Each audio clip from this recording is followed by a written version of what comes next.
Bonjour, je suis Renos Vakis, économiste principal à la Banque mondiale et votre hôte pour accélérer le développement. Des idées pour un impact. Ce n'est pas un podcast ordinaire, mais une conversation basée sur l'IA, présentée par l'Institut de la Banque mondiale pour le développement économique, où nous décortiquons les dernières recherches avec un seul objectif en tête: transformer de grandes idées en un impact réel. Commençons. Merci pour cette introduction, Renos. Alors, nous allons plonger dans ce nouveau rapport qui est fascinant, intitulé Aperçus comportementaux pour la conformité fiscale, ce qui nous fait vraiment réfléchir. Quand nous parlons de diriger un pays, tout semble revenir à une seule chose, l'argent. Plus précisément, l'argent des impôts. Et faire la population payer ses impôts est un défi à la fois massif et universel. En effet, c'est le cas. Et pendant très longtemps, la mentalité était assez unidimensionnelle. Soit on baisse les impôts, soit on augmente l'application, vous voyez ?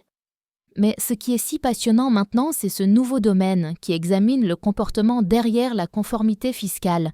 Il faut voir au-delà de la politique ou des pénalités. Il s'agit des personnes aussi. Exactement. Et dans notre émission, nous allons explorer ça aujourd'hui. Je vous ai entendu mentionner 3 concepts intéressants des dernières recherches. Le coup de pouce, la poussée et la corvée. Commençons par le premier. Un coup de pouce, qu'est-ce que c'est exactement ? Un coup de pouce c'est une intervention petite et peu coûteuse qui aide les gens à faire ce qu'il faut. Ce n'est pas une nouvelle loi ou une grosse pénalité. C'est souvent juste un petit changement malin dans la communication qui change la façon dont les différentes options sont présentées. D'accord, donc comme un email de rappel ? Ah oui, bien écrit en tout cas. Prenons un exemple du Guatemala. Ils ont envoyé des lettres aux personnes qui n'avaient pas payé leurs impôts. Une version de la lettre avait une légère modification. Elle présentait comme une décision consciente le fait de ne pas payer. Ce n'était pas qu'un simple oubli. Une décision consciente. Et qu'est-ce qui s'est passé ? Les résultats étaient tout simplement incroyables. Ce petit changement de formulation a augmenté le montant moyen payé par contribuable de 269%. Attendez, 269%? Juste en changeant quelques mots dans une lettre. C'est dingue. Et oui, et ce qui est encore plus important pour les décideurs politiques, la stratégie était extrêmement rentable. Elle a rapporté 36 fois plus que le coût d'envoyer les lettres.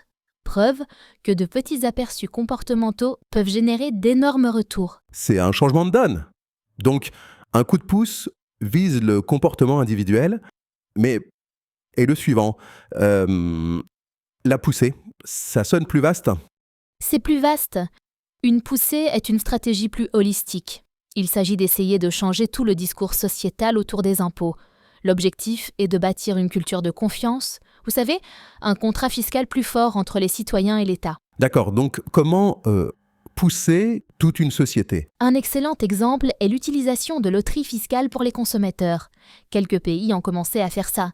Ou si vous demandez un reçu officiel pour un achat, ce reçu devient votre billet de loterie. Oh, c'est malin. Donc, vous transformez essentiellement les citoyens en vérificateurs d'une certaine manière. Ils ont une incitation personnelle à s'assurer qu'une vente soit officiellement enregistrée. Précisément, on rend le public des participants actifs. Et ça marche. Une évaluation d'un système de loterie à São Paulo au Brésil a trouvé qu'il était associé à une augmentation de 9,3% de la collecte de revenus. Et ce nombre est après avoir pris en compte la dépense avec les prix. Donc, ça se rembourse largement. On n'applique pas juste les règles, on change la culture autour d'elles. Exactement, on change les normes. C'est un impact bien plus profond. Tout ceci est fascinant. Mais ces 2 idées se concentrent sur le contribuable. Vous avez mentionné un 3e concept, la corvée. Il a quand même l'air d'être un peu différent. Oui, la corvée, c'est ma préférée, parce qu'elle se tourne vers l'intérieur. Elle se concentre sur les agents fiscaux eux-mêmes. L'idée est que la conformité doit aller dans les 2 sens.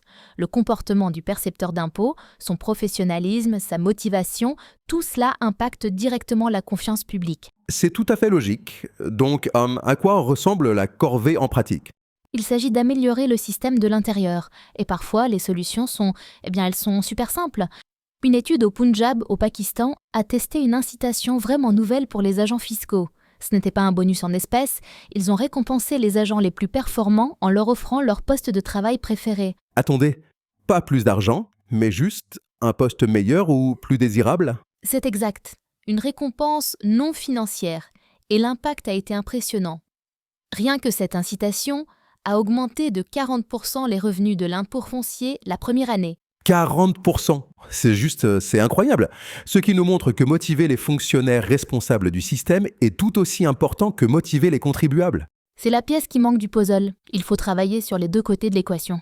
Donc, pour résumer tout cela pour nos auditeurs, en particulier les décideurs politiques, si l'on veut renforcer la conformité fiscale, il faut penser plus largement. C'est exact.